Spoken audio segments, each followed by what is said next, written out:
जब मैंने अपनी फैमिली वालों की जब बॉडीज़ देखी थी ना मैम, बहुत बुरा था। मेरी सबसे बड़ी दीदी तो बिल्कुल बर्न हो चुकी थी।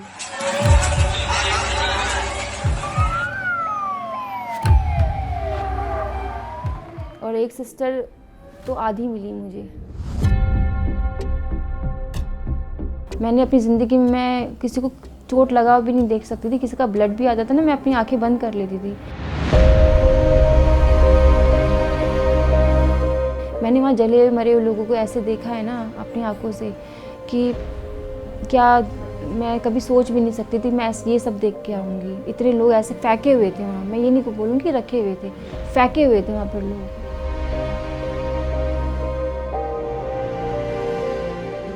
ये घर के अंदर जब 4 बॉडी आए तो उसको जब ले गए होंगे तो उस माँ के अंदर क्या बीती होगी। पता लगती है हम तो गए काम से, बोलने की क्षमता ही नहीं रही बिल्कुल भी। एकदम से इतना बड़ा हादसा, 4 बच्चे निकल गए, बर्दाश्त नहीं हो पाया मेरे से।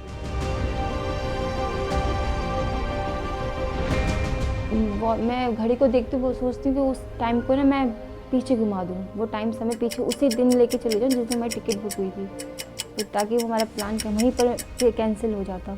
हमारी टिकट ही कैंसिल हो जाती जब इतना डिले हुआ था। तो मैं तो ये सोच रही थी कि हमारी उस दिन टिकट ही कैंसिल हो जाती, फ़्लाइट कैंसिल हो जाती। ये जो कंपनसेशन है, क्या है ये मैम? कंपनसेशन भीख दे रहे हैं वो मुझे चाहिए ही नहीं कंपनसेशन। मुझे मेरी फैमिली दे दे, मुझे दे सकते हैं वो मेरी फैमिली, मुझे नहीं दे सकते ना। कलेक्टर ऑफिस से अपना पल्ला झाड़ने के लिए अपना फ़ोन कर रहे हैं, ये करो, ये भेजो, वो भेजो, पागल करके रखा हुआ है उन्होंने।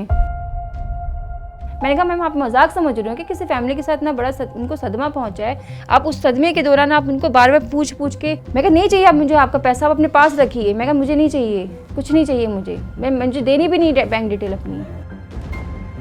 जैसे उन्होंने 25 लोगों को मारा है ना, जलते हुए छोड़ के, वो खुद अपना उनको पता था आग लगी है, आग जल रही है वहाँ पर, वो आग जलने में वहाँ पे उनको बचाने के बजाय वो इंडिया छोड़ के भाग रहे हैं। उल्टा उनको टिकट भी मिल गई इतनी आसानी से, वो भी इंडिगो की।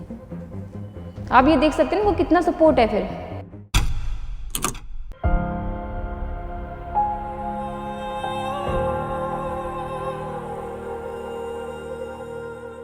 बेटी मेरी 3rd में है, बेटा 7th क्लास में है, और दीदी का बेटा 8th क्लास में है, और बेटी 1st ईयर कर रही है। ये प्लान ना हमारा बहुत टाइम से चल रहा था। बहुत टाइम से हम इस चीज़ के लिए सोच रहे थे कि हम ना बच्चों को लेके नहीं जाएंगे, अपना मतलब सेपरेटली एज अ बैचलर हम जाएंगे और खूब इंजॉय करेंगे। और उसके लिए मेरे हस्बैंड ना थोड़ा थोड़ा करके अमाउंट भी इकट्ठा कर रहे थे, और हमने कर लिया था 1 लाख अप्रॉक्सीमेटली। तो हमने मतलब कि हमारा टिकट बुक होगा 5 लोगों का, और वहाँ पे सब मतलब होटल का और फ्लाइट का हमने वो थोड़ा थोड़ा करके हमने जमा कर लिया था। 5 तारीख को हम पहुँचे थे, हमारी एक्चुअली 4 तारीख की फ़्लाइट थी, वो डिले हो गई थी, 13 घंटे लेट हुआ। तो हम 5 तारीख को 3 बजे वहाँ से हमने टेक ऑफ। यस मैम, वही बहुत परेशानी हुई थी फर्स्ट डे भी हमें। फिर उसके बाद 5 तारीख की अर्ली मॉर्निंग में हमें फ़्लाइट मिली। वहाँ पे हम 5:30 बजे के आसपास हमने वहाँ पे लैंड किया। फिर उसके बाद अपना थोड़ा सा होटल में स्टे किया, रेस्ट किया, घूमने गए। नेक्स्ट डे हमने दिन में भी घूमा। रात को हमारा थोड़ा क्लब का प्लान बना कि हम क्लब जाएंगे, आज पार्टी करेंगे।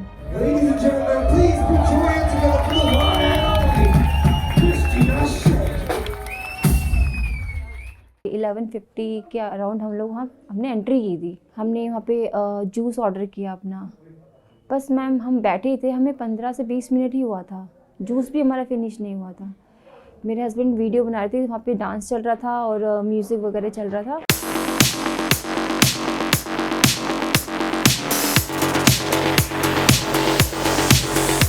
फिर बाद में एकदम से हस्बैंड की ना नज़र पड़ी ऊपर, जहाँ पे वो थोड़ा सा आग का जो स्पॉट था वहाँ पे स्पार्किंग हो रही थी। तो वहाँ पर मैम उन्होंने बताया, आगे जो उनका स्टाफ था, जो म्यूजिशियंस वगैरह थे, कि ऊपर ना स्पार्किंग हो रही है, कुछ शॉर्ट सर्किट वगैरह कुछ हुआ है, आप उसको देखो। थोड़ा सा कुछ उसका चिंगारी नीचे गिरने लग गई थी। लोग जो उस तरफ बैठे थे वो थोड़ा सा घबरा गए। वो उठ के साइड हो गए क्योंकि कुछ लोगों के ऊपर भी वो चिंगारी गिरी थी मैम। फिर ना अचानक से ना शॉर्ट सर्किट हुआ, पता नहीं क्या हुआ, एकदम से ना ज़्यादा ही मतलब वो आग एकदम से बढ़ गई और फिर लोग पैनिक हो गए। वहाँ पे ना किसी को इतना कुछ सोचने समझने का मौका ही नहीं मिला क्योंकि वो आग ना एकदम इतनी तेज़ी से बढ़ी ना, किसी ने वहाँ पर ना वहीं पर जो खड़े थे उन्होंने उतनी मतलब छोटी सी आग में कुछ और सेफ्टी प्रोटोकॉल्स ना फॉलो करके उन्होंने मतलब ग्लास से पानी डाल रहे हैं उसके ऊपर, बॉटल से पानी डाल रहे हैं, जिससे धुआं बहुत ज़्यादा नीचे आ गया, वो आग ना और बढ़ गई। फिर लोगों ने भगदड़ मचानी शुरू कर दी। हम लोग पाँचों एक साथ खड़े थे। फिर मैंने उनको अपने फैमिली वालों को बोला कि अब चलो चलो आग ना बढ़ गई है, थोड़ा हम भी निकलने की कोशिश करते हैं क्योंकि लोग ना दरवाजे की तरफ जा रहे, हम भी चलते हैं। तो ना बस हम निकल ही रहे थे, मैंने 2-4 कदम आगे ही बढ़ाए थे तो एकदम आग और ज़्यादा बढ़ गई, बहुत ज़्यादा बढ़ गई, बल्कि हमारे टेबल के आसपास तक पहुंच गई थी और नीचे की भी चिंगारियाँ गिरने लग गई थी लोगों के ऊपर। लोग डर के मारे और ज़्यादा पैनिक हो गए। फिर लोगों ने ऐसी भगदड़ मचाई कि वो, और धुआं भी इतना ज़्यादा हो गया था कि कुछ दिखाई नहीं दे रहा था।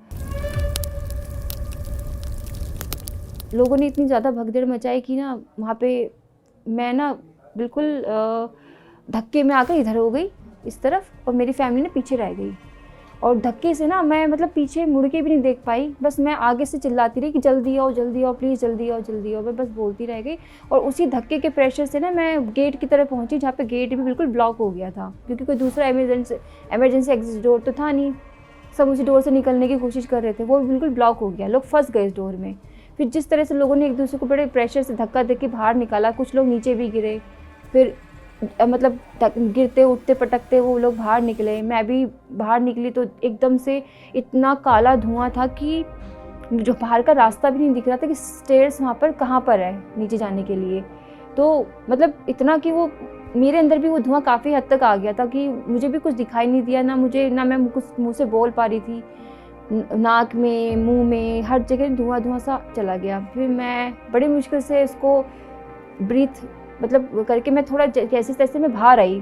फिर मैंने लॉन्ग ब्रीथ लिया, थोड़ा सा अपने आप को कंट्रोल किया। फिर मैंने देखा कि पीछे तो बिल्कुल कुछ दिखाई नहीं दे रहा, बिल्कुल आग लग गई है अंदर। वहीं से मैंने पीछे पलट के देखा,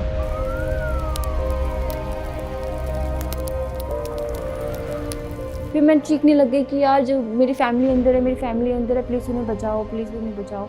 लोग भागने में लगे हुए थे। फिर मैंने आगे स्टाफ वालों के पास भाग के गई, यार उनको बचाओ करके, बहुत सारे लोग अंदर फंस गए हैं।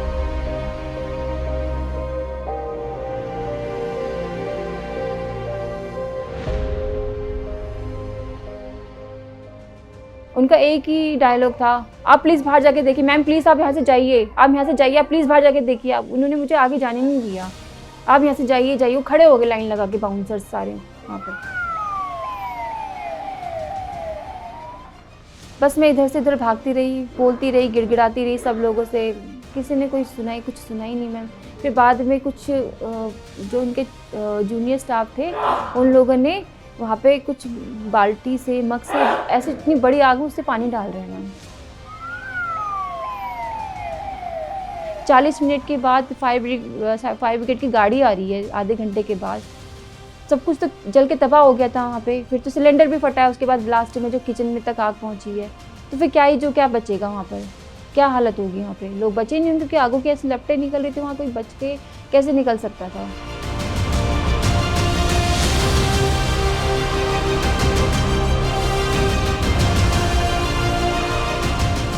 मैं वहाँ पे पुलिस खड़ी थी, बहुत सारी डीजीज भी थे वहाँ पर। मैंने सबको बोला कि सर मेरे ना हस्बैंड का फ़ोन भी रिंगिंग कर रहा है, आप प्लीज़ पता करो। बाकी मेरी बहनों का नंबर तो नहीं लग रहा, बस हस्बैंड के पास 2 नंबर है, बट उनका एक नंबर रिंगिंग कर रहा है। आप प्लीज़ उनका पता लगाओ। मैंने अपने हस्बैंड के फ़ोन में भी बल्कि वॉइस मैसेज भी छोड़ा कि आप कहाँ पर हो, अब आप प्लीज़ मुझे फ़ोन करो, आप कहाँ पर हो।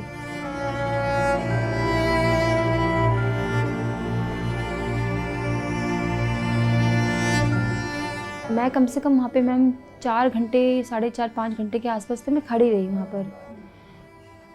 फिर वहाँ के सीएम भी आए, वहाँ के एमएलए भी आए, सारे आए भैया, जैसे आपको पता है जब लोग आते हैं फिर सब देखने के लिए।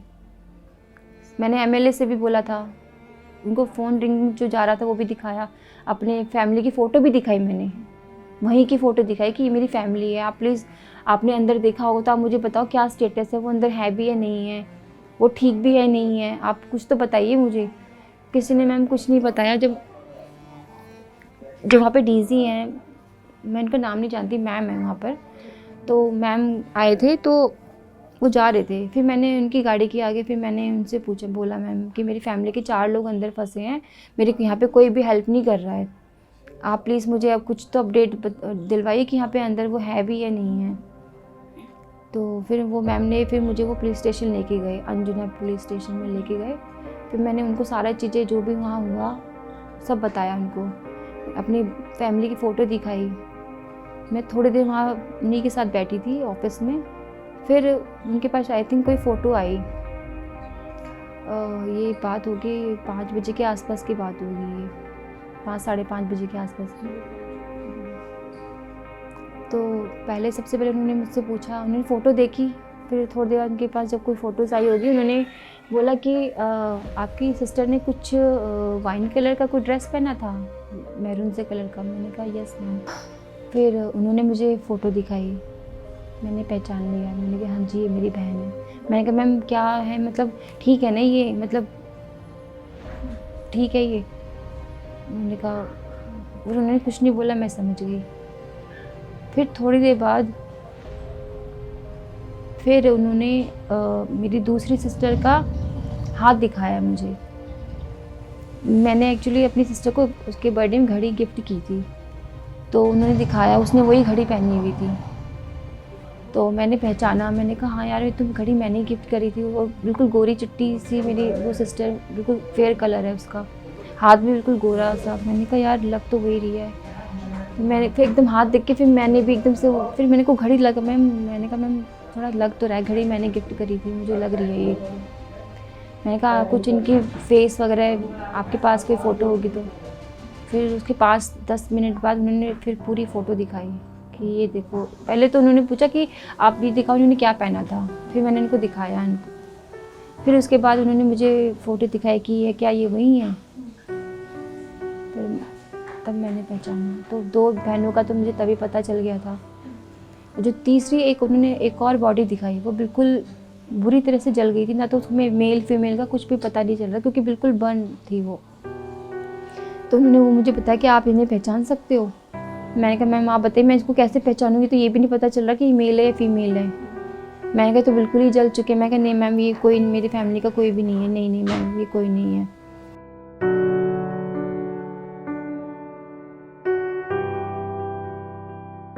मैम 2 का तो पता मेरे को तब चला था, बाकी मैं वहाँ बैठी रही, वो पूछती रही कि मैम प्लीज़ आप मुझे अपडेट कर दो, जो भी है वो हॉस्पिटल में गए हैं या क्या है क्या नहीं, आप प्लीज़ मुझे अपडेट कर दो। बस मैं वहाँ पे कम से कम 1.5-2 घंटा में वहाँ मुझे बिठा के रखा पुलिस स्टेशन में, स्टेटमेंट ली मेरी। और मैं पूछती रही बार बार हर थोड़ी देर में पूछती रही कि आप मुझे, मीडिया के सामने भी मुझे नहीं जाने दे रहे थे। एक कांस्टेबल, लेडी कांस्टेबल थी मेरे साथ, जो मुझे अगर मुझे वॉशरूम में जाना है तो वही मेरे साथ जा रही है। मतलब पूरा मीडिया से बचा कर मैं बाहर भी खड़ी हो रही हूँ किसी से अपनी फैमिली वालों से बात करने के लिए, नेटवर्क इशू की वजह से। तो वो भी वहाँ खड़े और फिर बार बार मुझे अंदर लेके आ रहे हैं। फिर बाद में जब सब कुछ, बहुत देर तक मैं बैठी रही वहाँ पर, 6:30 बजे तक बैठी रही।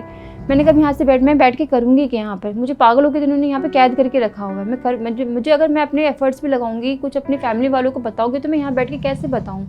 एटलीस्ट मैं अपने होटल जाती हूँ, वहाँ पे जाके मैं कांटेक्ट करती हूँ, थोड़ा सा वहाँ पे थोड़ा अपने माइंड को शांत करके सोच करके देखती हूँ मैं कहाँ मैं हेल्प ले सकती हूँ, कहाँ से।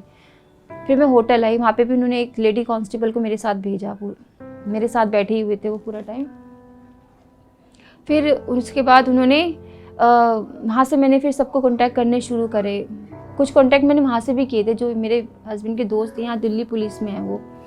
मैंने उनको भी फ़ोन किया, इनको नंबर दिया कि आप भैया ये फ़ोन ट्रेस करवाओ ना, इनकी लोकेशन पता चलेगी, ऐसा मेरे साथ हादसा हो गया है। तो वो तब से रात के 1 बजे से वो मेरे साथ टच में थे, वो बिल्कुल कोशिश करे, लगे हुए थे वो भी। कुछ और 1 आध लोगों को मैंने बताया था, तो वो भी अपनी तरह से वो मेरे पास आने की पूरी कोशिश कर रहे थे। जैसे मेरे जो यहाँ पे इनकी बहन है, उनके जिया जी को हमने फ़ोन किया था कि जिया जी मेरे साथ ऐसा हो गया। रात के 2 बज रहे थे, नहीं 2 नहीं, आई थिंक 5 साढ़े 5 बज रहे थे।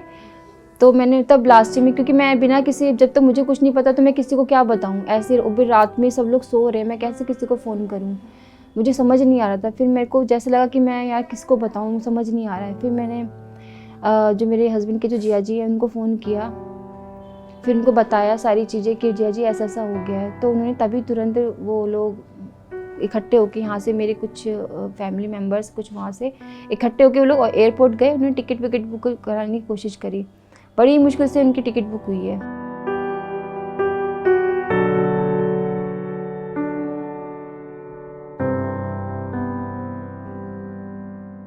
कहते हैं ना, दिमाग का संतुलित पूरा मिसबैलेंस हो गया था। तो जैसी ये खबर मिली हमने फटाफट फ्लाइट बुक करी जैसे भी तैसे, क्योंकि अभी तो आपने सुना ही है इंडिगो में पूरी मार पड़ रही है, किसी को टिकट नहीं मिल पा रही। वो तो उस ऊपर वाले की कृपा है जो हमें टिकट मिल चुकी, और फिर हम वहाँ गए।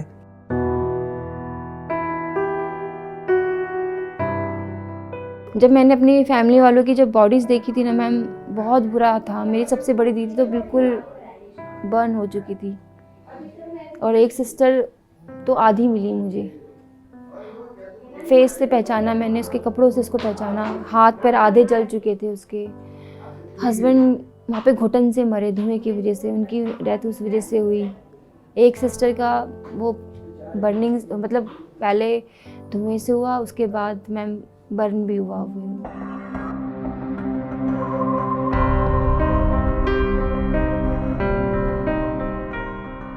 पता लगते ही हम तो गए काम से,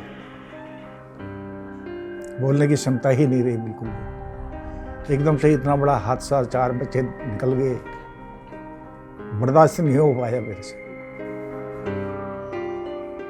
एक तरफ इनको देख रहा हूँ, फिर एक तरफ इनके बच्चों को देख रहा हूँ, बर्दाश्त हो ही नहीं पाया। अब तो मैं थोड़ा बहुत बोलने भी लग गया हूँ, नहीं तो मेरी पर आवाज़ ही स्तब्ध तो होगी। तो क्या ही बोलूँ, 4 बेटियां हैं, इनके अंदर में इतना प्यार था, एक दूसरे के बगैर रह नहीं सकते थे। और साथ ही गए, जैसे हमारे घर में आए ऐसे ही चले गए, पंछी उड़ के चले गए।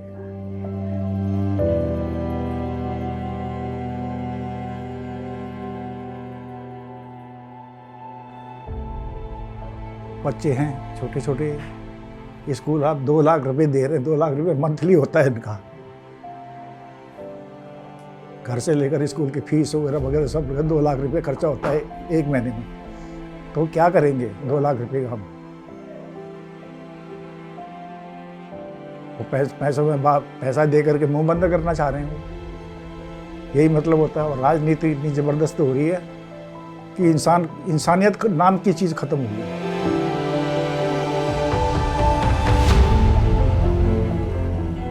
वहाँ का प्रशासन बहुत बेकार है, किसी से कोई सपोर्ट नहीं करता। इनफैक्ट वहाँ का लोकल भी बेकार है। मैं तो कभी किसी को सजेस्ट नहीं करूँगी कोई गोवा जाए, कोई हेल्पिंग नहीं है वहाँ पे। बहुत ज़्यादा बुरा वहाँ पे प्रशासन है, कोई किसी की हेल्प नहीं करता। सबके लिए एक मजाक जैसा हो रहा था कि मतलब कोई किसी की मतलब इमोशंस की कदर नहीं करता, किसी के ऊपर क्या बीत रही है किसी को कोई फ़र्क ही नहीं पड़ता। वो कहते हैं ना, जब तक खुद पे नहीं बीतती किसी को रियलाइज़ नहीं होता किसी के दुख के बारे में।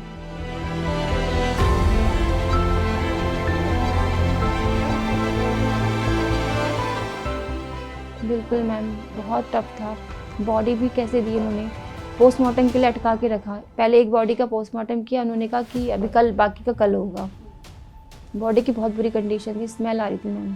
वहाँ पे उन्होंने वहाँ पे जैसे फ्रीज होता है इस तरह से कोई भी वहाँ पे अरेंजमेंट नहीं था, लोगों की लाशें ऐसे फेंकी हुई थी वहाँ पे। मैंने अपनी ज़िंदगी में मैं किसी को चोट लगा भी नहीं देख सकती थी, किसी का ब्लड भी आता था ना, मैं अपनी आंखें बंद कर लेती थी।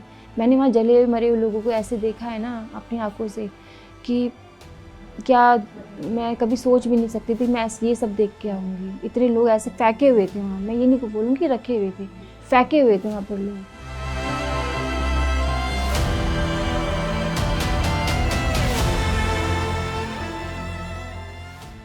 ये जो कंपनसेशन है क्या है ये मैम? कंपनसेशन भीख दे रहे हैं वो मुझे चाहिए ही नहीं कंपनसेशन। मुझे मेरी फैमिली दे दे, मुझे दे सकते हैं वो, मेरी फैमिली मुझे नहीं दे सकते ना। मुझे नहीं चाहिए कंपनसेशन, मैं इसके लिए एग्री ही नहीं हूँ। बार बार अकाउंट डिटेल पूछ के गोवा से लेके यहाँ तक जब इतने दिन हो गए, हफ्ता भर होने वाला है, परेशान करके रखा हुआ है, अकाउंट डिटेल दो, अकाउंट डिटेल। कम से कम कलेक्टर ऑफिस से कितने लोगों के फ़ोन आ गए, यहाँ के पीए के फ़ोन आ गए, 100 बार चीज़ें शेयर हो चुकी है। हमने तब भी उनको ये चीज़ें बोली, वो कह रहे हैं हमको यहाँ से रिलीज़ करना पड़ेगा मैम, आप हमारे को समझो, आप अपनी डिटेल दो, ये करो वो करो। पागल करके रखा हुआ है। मतलब मुझे चाहिए नहीं कंपनसेशन, मैं क्या करूँगी मैम वो भीख का? आप ये बताइए ना। मेरे परिवार के 4 लोग चले गए, मेरे मम्मी पापा, इनकी 3 बेटियाँ, एक झटके में उन्होंने अपनी 3 बेटियों को खो दिया, अपने जवाई को खो दिया। यहाँ पे उनकी मम्मी, मेरी मदर इन लॉ, मेरी दीदी के 2 बच्चे, मेरे 2 बच्चे, मतलब उसके लिए वो कंपनसेशन उनको सफिशिएंट लग रहा है। वो तो भीख हुई ना मेरे लिए। मुझे चाहिए नहीं वो भीख, मुझे सिर्फ इंसाफ चाहिए, मुझे सिर्फ उन लोगों के लिए सज़ा चाहिए बस, और कुछ नहीं चाहिए।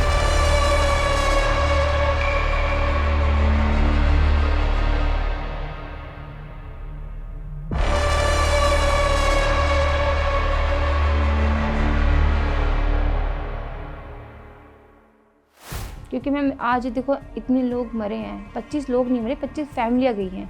25 तो सिर्फ काउंटिंग है उनकी, ये सब उनके दिखा ही नहीं रहे, बता ही नहीं रहे। बहुत मतलब इतने सारे लोग तो मैं नहीं देखे फंसे। अब धीरे धीरे करके चीज़ें वापस सामने आ रही है ना, क्योंकि वो बता नहीं सकते कि इतने लोग की वहाँ पे कैजुअलिटी इतनी लोगों की हुई है, बता नहीं रहे वो। बताएंगे तो उनके ऊपर प्रेशर आएगा फिर चीज़ों का। इतना तो हम भी समझते हैं, क्या इनकी गेम नहीं चलती क्या अंदर, क्या गेम चलती है? वो दिख रही थी वहाँ पे, मैंने सब देखी इनकी गेम। पहले जो एमएलए था, एमएलए ने वहाँ पे अनाउंस किया कि 26 लोगों की कैजुअलिटी होगी, वो भी किचन का स्टाफ है, ये बोला, ये अनाउंस किया। फिर बोल रहे हैं कि 16 लोग क्या कैजुअलिटी हुई जो वहाँ का स्टाफ था, बाकी इतने 4 टूरिस्ट बताए जा रहे हैं, बाकी की शिनाख्त नहीं हो पा रही है, बॉडी पहचान में नहीं है। इस तरह से वो बातें अब इस तरह से मैनिपुलेट कर रहे हैं, बातों को घुमा रहे हैं।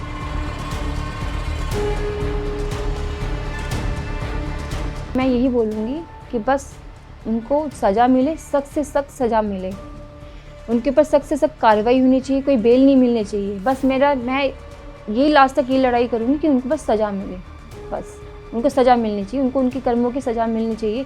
जैसे उन्होंने 25 लोगों को मारा है ना, जलते हुए छोड़ के, वो खुद अपना उनको पता था आग लगी है, आग जल रही है वहाँ पर, वो आग जलने में वहाँ पे उनको बचाने की बजाय वो इंडिया छोड़ के भाग रहे हैं। उल्टा उनको टिकट भी मिल गई इतनी आसानी से, वो भी इंडिगो की। आप ये देख सकते हैं वो कितना सपोर्ट है फिर गवर्नमेंट का, वहाँ के प्रशासन का कितना सपोर्ट है कि उनको भगा दिया वहाँ से, कि आप अभी बाहर भागो, यहाँ पे हम हैंडल कर लेंगे। ये सब चीज़ें चल रही हैं वहाँ पर। कम से कम एक रूल रेगुलेशन होता है कि फायर का या अलार्म सेफ्टी सब कुछ का, दरवाजे, विंडो, ये चीज़ें हमें तो नहीं करेंगे, वहाँ का ही ऑर्गेनाइजर करेगा, सब कुछ करेगा।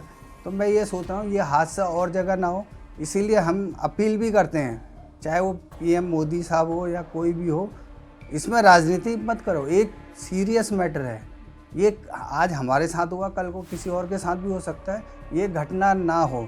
हम गुजारिश करते हैं कि जितने भी क्लब हैं या कोई भी है, उनमें ये सुविधा दी जाए फायर की, वो किसी भी उनके लिए सेफ्टी। हम जब एक ढाबे में भी खोलते हैं तो वहाँ पर भी हम सेफ्टी रखते हैं। इतने बड़े डिस्को ठीक में ये सेफ्टी नहीं है तो हम तो साउड हो गए, क्योंकि हमारी तो फैमिली गई मैम। वहाँ हो सकता है, वहाँ जो मेरे साली बहू बता रही है कि वहाँ 200 से 250 लोग थे मैम, और केवल आप 25 का खेल खेल रहे, केवल 25 जन, बाकी कहाँ हैं मैम? अगर चलो उसमें मानते भी हैं 50 जने बाहर भी निकले हैं या 60 जने बाहर निकले, और बॉडी कहाँ है मैम? हम उनको इंसाफ दिलाना चाह रहे हैं मैम, अपने लिए नहीं, अपने लिए तो हर कोई लड़ता है, लेकिन औरों के लिए लड़ना ही एक हमारे लिए सब वो है।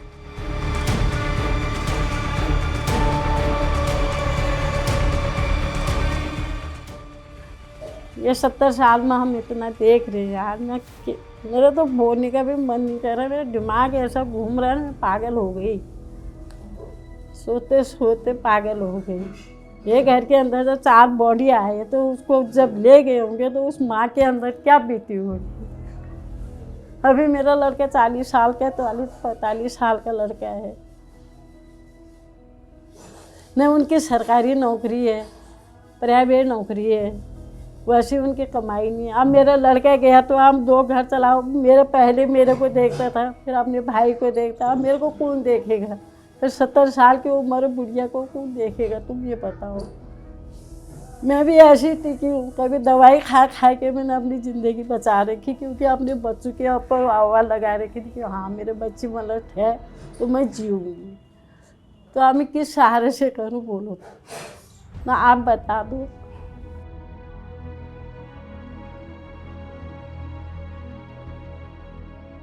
प्रधानमंत्री जी भी तो जब वह होता है तो गली गली में घूमते, तो इतने दुर्घटना हो रहे तो वो भी आ सकते मेरे घर में, वो भी आ सकते, वो भी हमको न्याय दिला सकते हैं। आज इतने दुर्घटना मेरे घर में 4 लोगों इतना घटना हो रखी है, तो लोग कहाँ से कहाँ मेरे गढ़वाल से आ रहे हैं, कुमाऊँ से आ रहे हैं, हर जगह से। ये दिल्ली में रहते हुए हमारे प्रधानमंत्री भी आ सकते हैं, क्योंकि उनको पता है ये किसको क्या बीत रखी है।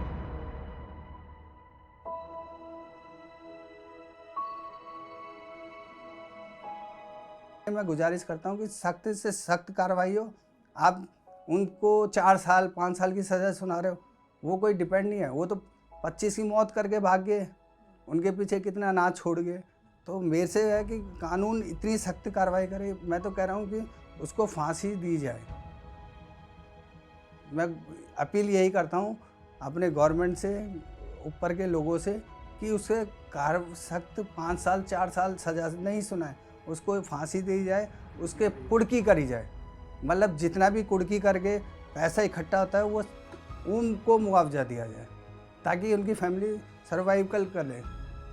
तो मेरे से यही गुजारिश है पीएम मोदी साहब से, अनुरोध है कि सख्त से सख्त कार्रवाई करे और उसके खिलाफ कुड़की का वो करे, ताकि उनकी प्रॉपर्टी जितनी भी नीलाम होती है वो उन लोगों को, हादसे वाले लोगों को दिया जाए, ताकि उनका आने वाला फ्यूचर चलता रहे।